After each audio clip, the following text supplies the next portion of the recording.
Buenas, soy Diego Bedia. Este es el trabajo práctico número 4 de historia, en la cual yo voy a hablar en esta ocasión del romanticismo, de su época y su desarrollo, digamos. Como los anteriores trabajos, voy a dividirlo en 4 partes. En la primera parte voy a hablar un poco del contexto histórico, un poco. En lo segundo voy a hablar de lo musical, de la época. En lo tercero voy a elegir un compositor que a mí me guste y pueda desarrollarlo. Y en cuarto lugar voy a elegir una obra del compositor para así poder explicarlo un poquito. Así que bueno, ahora empezamos con la exposición.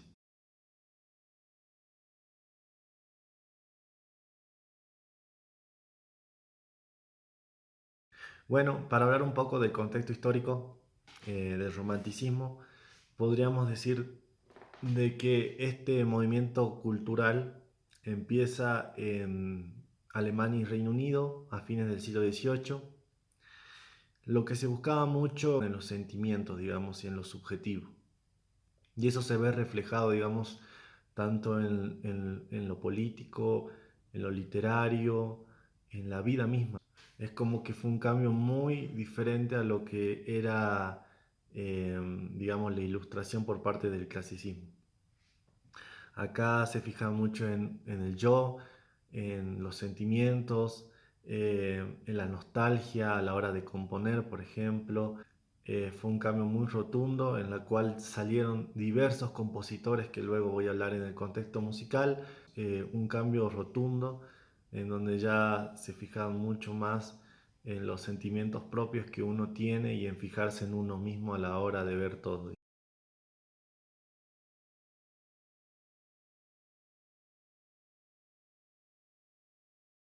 Bien, ahora hablando un poco del contexto musical, podríamos destacar, digamos, de que lo importante de este periodo, que es mayormente de 1810 hasta 1910, se destaca mucho la libertad del compositor.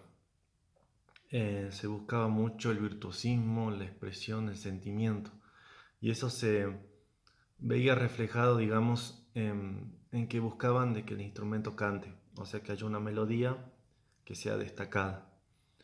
Y bueno, eso algunos lo hacían, otros, por ejemplo, se expresaban más eh, en el virtuosismo, por ejemplo, Paganini, eh, Liszt, uno en el piano, uno en el violín, y más que nada eso, se buscaba mucho el cromatismo, se buscaba mucho la modulación, lo armónico era un poquito más pesado, pero se buscaba acompañar eso y dar sorpresa, eso es lo que más se buscaba.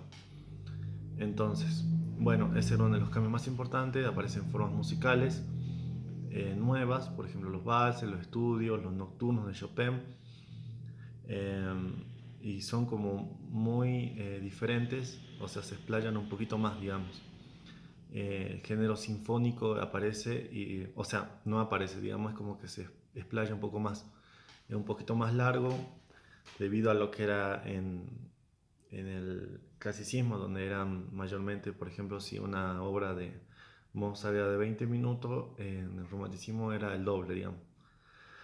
Bueno, aparecen formas musicales, los compositores más importantes podemos decir que son Liszt, Brahms, Berlioz, Beethoven, eh, Schumann, por ejemplo, y bueno, después aparece Wagner y todo eso, donde ya introduce un poco lo cromatismo, digamos, también. En el género, no en el género, perdón, en la orquesta se incorporan más instrumentos, entre ellos el piccolo, el cono inglés, el contrafagot, son como nuevos, digamos, y hace que la orquesta sea un poco más grande, sonoramente también que suene un poquito más grande. Esas serían más, digamos, las características principales del romanticismo. Lo más importante es, se destaca el, el sentimiento, se buscaba mucho la libertad, la expresión. Tiene que haber eso en el romanticismo para que sea característico, digamos, de este periodo.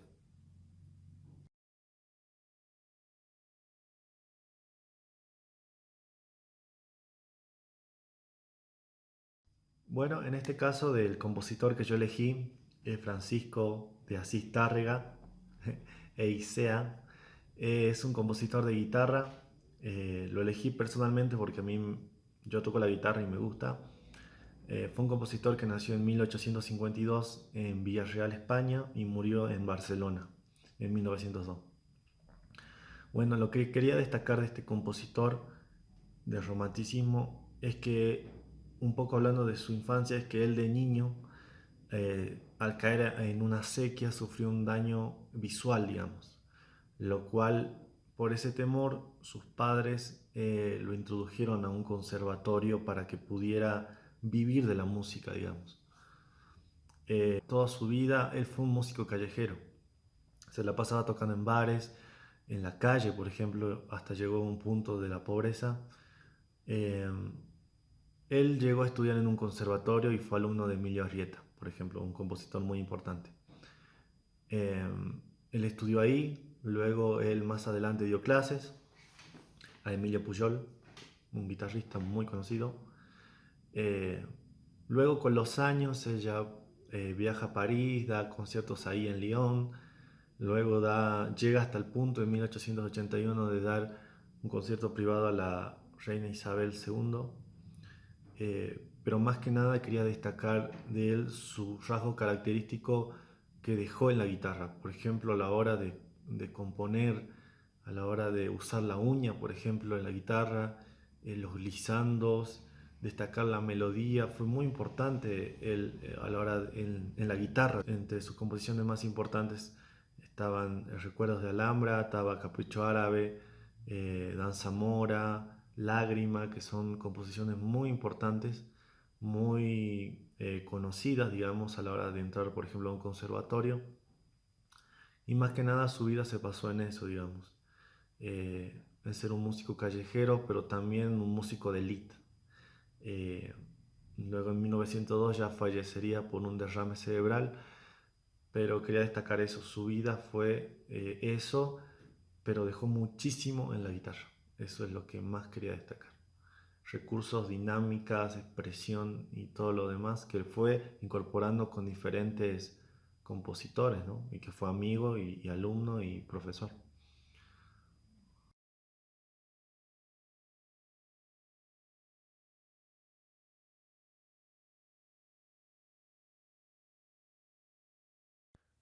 Bueno, ahora quería hablar un poco de la obra que yo elegí. En este caso, yo elegí una obra del compositor Francisco Tárrega. Se llama Gran Vals. Como dice el nombre, es un vals.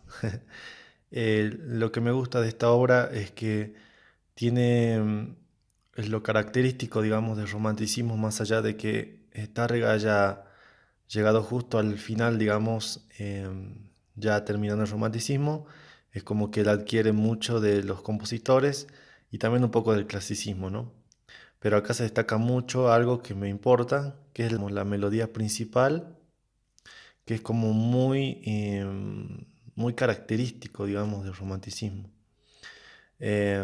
Por ejemplo, acá algo característico, digamos, en el tercer pentagrama, tercer compás, desde aquí hasta el cuarto pentagrama, primer compás, que son cuatro compases, es una melodía característica hoy en día de los celulares Nokia, de lo que era en realidad. Eh, es una melodía muy cantada y muy reconocida, algo que se buscaba mucho, digamos, en ese entonces. Bueno, lo primero que podemos hablar de esta obra es de que está en la tonalidad de La mayor y que está en tres cuartos, al ser un vals. Bueno, lo que se destaca mucho de esta obra, primero que nada, es la dinámica. Hay mucha dinámica en esta obra. eh, es como que se va desde lo más piano hasta lo forte, hasta lo más eh, mesoforte, digamos, un poco. Pero lo más importante, lo otro más importante, digamos, que quiero destacar de esta obra, que también lo hace muchas obras del romanticismo, es la modulación que existe. Acá arranca, como dije, en la tonalidad de la mayor. Entonces va por eso repite, digamos, el tema. Podríamos decirlo que tiene una parte A que lo repite. Luego acá, en el sexto pentagrama, aquí, sería sexto pentagrama, sexto compás. Bueno, acá modula, digamos, de la mayor a mi mayor. Aquí, bueno, se produce la modulación, está, digamos, hace lo mismo que el tema A, digamos, eh, repite, digamos, lo mismo, nada más que cambia el final, y luego modula de vuelta en el décimo pentagrama, tercer compás. Eso es lo más peculiar, digamos, de esta obra, porque algo, como decía ya en el contexto musical, se buscaba mucho eso, la impresión, digamos. Se buscaba mucho que haya una impresión y que haga al oyente que algo esté cambiando, digamos. Por ejemplo, acá modula, digamos, desde un la mayor a un mi mayor y luego acá modula de vuelta, modula desde en el décimo pentagrama, tercer compás, modula si mayor, o sea, modula de si a mi y luego de mi a, perdón, de la a mi y de mi a si. Y hace lo mismo, viene y repite, salvo el final, obviamente cambia. Eso es lo más importante, digamos, que puedo destacar de acá. Como decía, y luego, una vez que termina el si mayor, vuelve a mi mayor, y luego vuelve a la mayor, digamos. Es como que va retrocediendo, digamos, mediante termina la obra. Repite y modula. Acá en el decimoquinto, bueno, ya está, digamos, en la tonalidad de mi mayor. eh, Acá ya sigue. Ah, no, acá en el decimoquinto, tercero, cuarto, quinto, sexto, pues en el séptimo compás ya vuelve a la tonalidad de la mayor. Repite y vuelve. Bueno, eso es lo más importante que puedo destacar. Hay cromatismos no tan relevantes como en otras obras, como de Liszt, por ejemplo, pero se destaca eso, digamos. Más allá de que esta es una obra de guitarra, está bueno destacar eso, digamos, algo muy peculiar de esa época y lo que más me gustó de esta obra es la dinámica, la modulación y bueno, eso, algunos cromatismos por ahí que no, son muy chiquitos, por ejemplo acá, pero son característicos, digamos, del romanticismo.